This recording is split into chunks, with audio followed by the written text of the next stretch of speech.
Good evening. Yes, welcome again to my live video. I do this every day as much as possible. And here, all I do is just share a word or two that the Lord has put in my mind for you.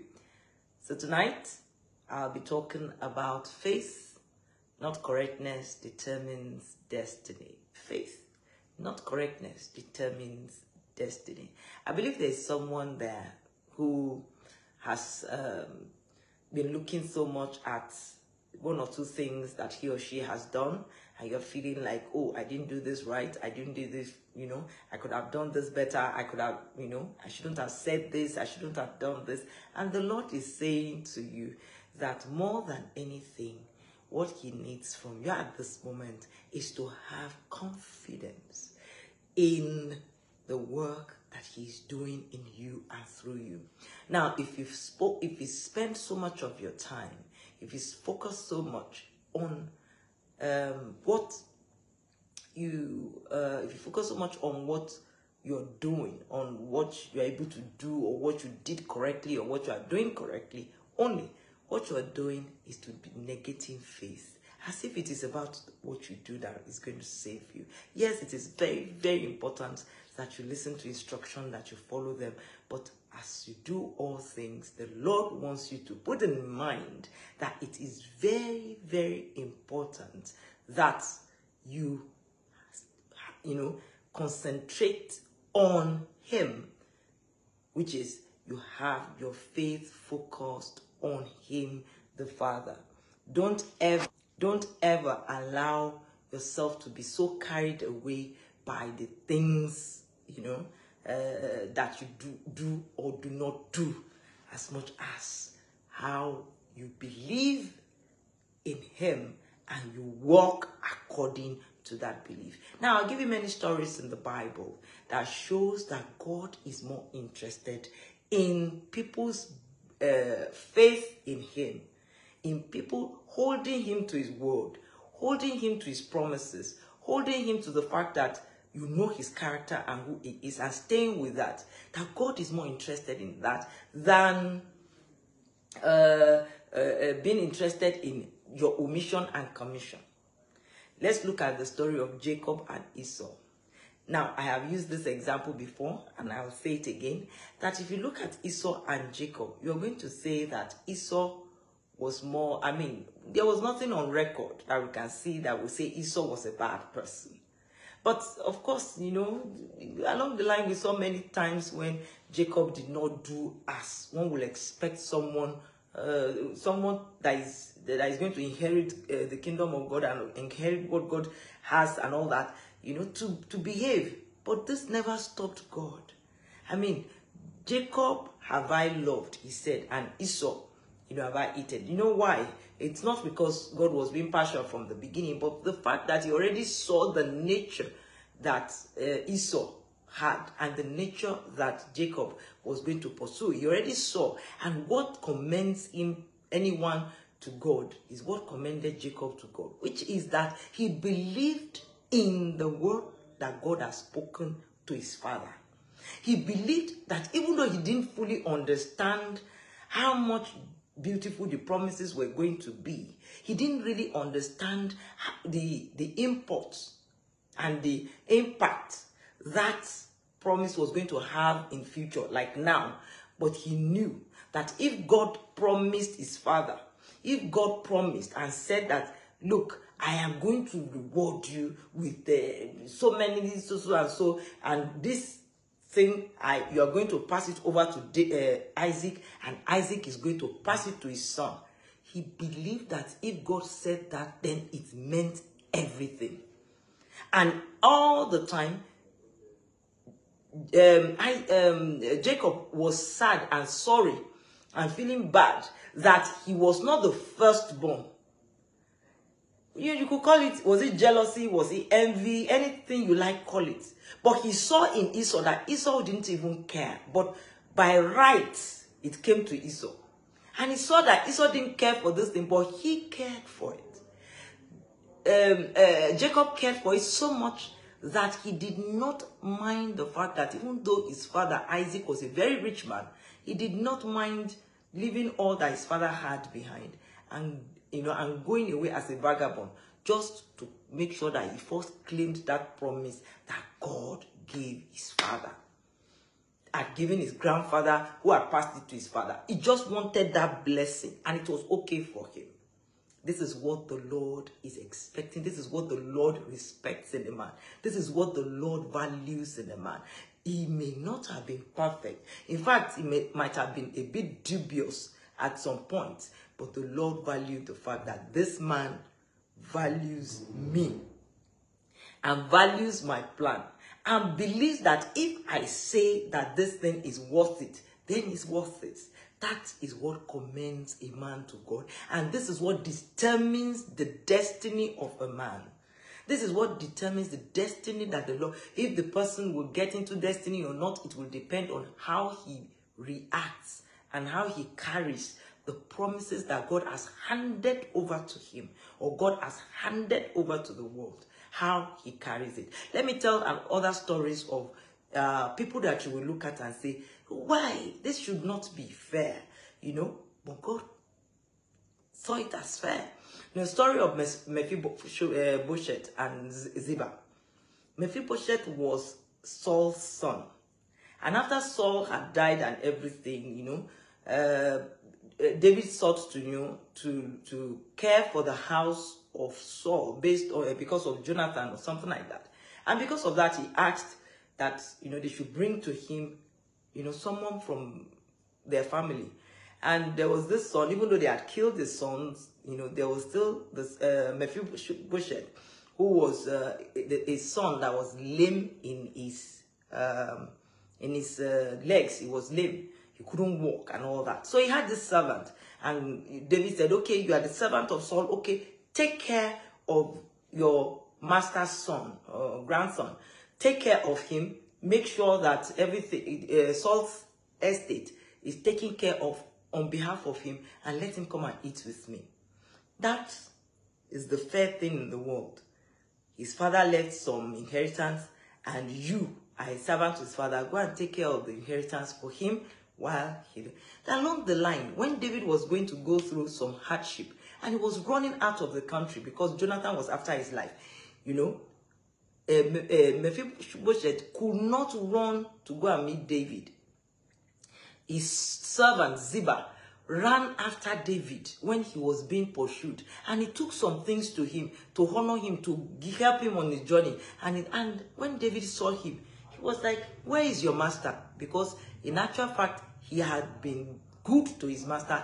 His master had been eating on his table. So where is he?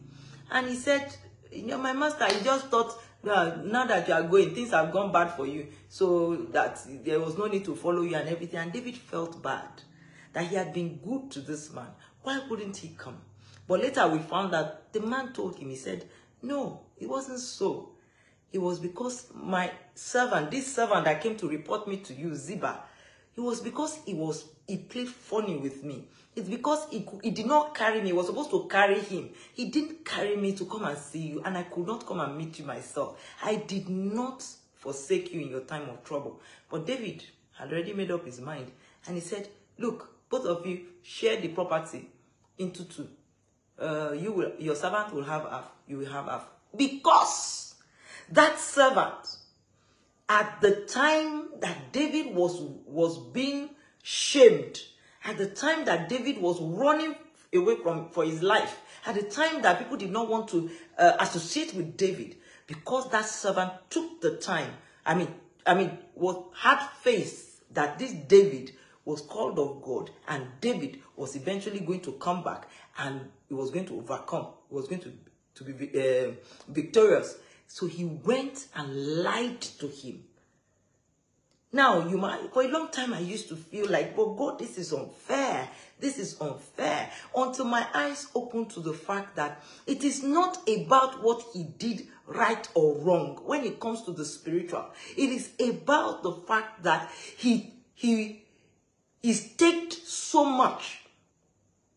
He staked so much to go after David, even though he did it wrongly.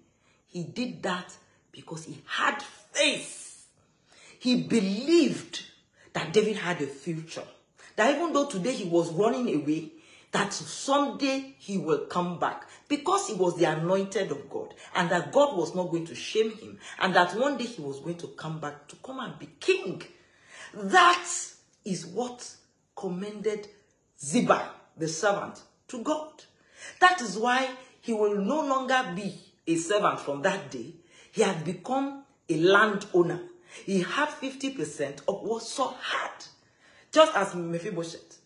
Simple as ABC. It may be difficult for man to process this in our minds, but that is what it is.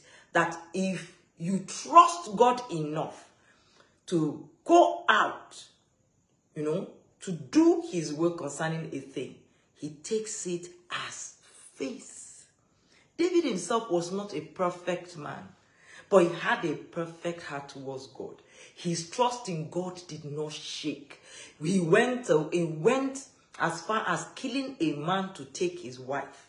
But God, as much as God was like, Saul before him had done something, and God had warned him, and God had taken the throne for him and said, no, I wanted to give you the throne for him ever before, but I will not give it to you again. But what he did in the physical will not look as bad, does not look as bad as what David did. Because in his own case, all he did was he sacrificed. He went ahead to sacrifice before Samuel came. And then when they were told to go to war, he went to war. And God said, don't take anything from the war. Don't take anything from that land. Kill everything.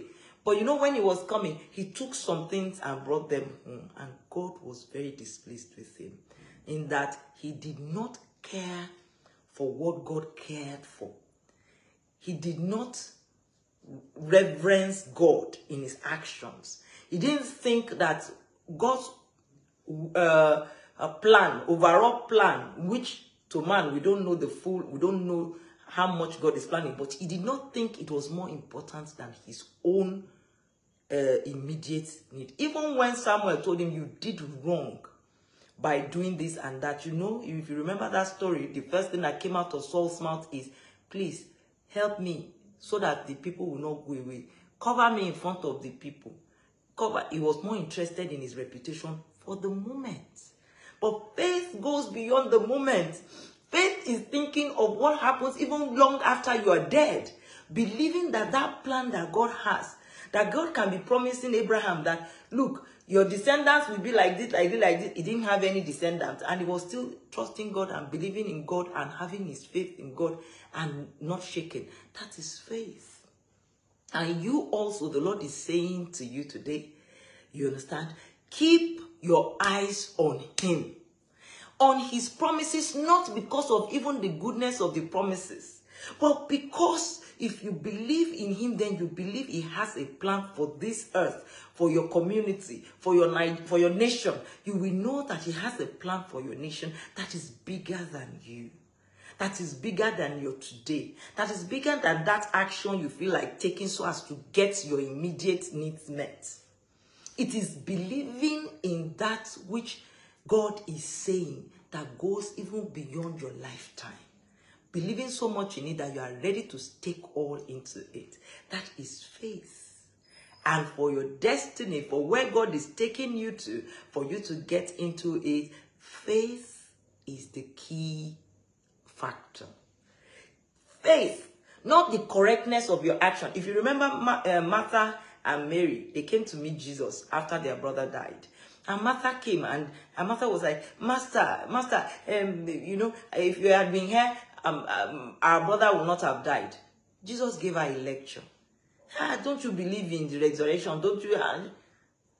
And then Mary came and said almost the same thing. In fact, the same thing. Master, if you had been here, and Jesus wept. Why? You see, the two of them are different. And why they are saying what they are saying is different. He knows their heart. He knew their persons. And said, look, yours is still coming from out of unbelief. It's still coming from your lack of understanding or your inability to grasp the weight of what is going to happen after now. Mary's own is coming out of, I have already believed and I have taken it, but I'm just saying, your friend would have still been alive if you were here, but well, anyway, we still go on. We still go on and enter into that which you have promised, that which you are going to do together, and that is how come he answered them differently. Your faith is key. Your faith, your belief in his promises. Sometimes he has promised you something, or he has shown you something, whether in your dream, after you've heard him, or something, or in his word. But, you come to a point and you feel like, well, even if he doesn't do it, well, I'll eat and drink. I'm okay like this. Even if all I do is eat and drink. Lord, just provide me food and drink. Food and my basics, and I'm fine. No, it's not, because we are not talking of your contentment here. Yes, you are a contented person, and it's a good thing. But if the Lord has promised it, and then you now begin to be contented and say it doesn't matter if what he's asking, if what he promised comes or not, it's not contentment we're talking about here. It's a lack of faith. And the Lord wants you to continue in faith. Because that which he's bringing your way needs faith to come from the spirit realm into the physical realm. It needs faith, total trust in the fact that God knows what he's doing. He knows how to take you through this curve to arrive at where he's taking you to. Continue in faith, because your faith commends you to God. It is faith, not correctness, that is going to determine your destiny and going to determine my destiny. And so, I thank you again for being here. Daniel, Peter, you're always watching. Thank you very much. And for everyone that has been here too, thank you. See you tomorrow, 8 p.m. Bye.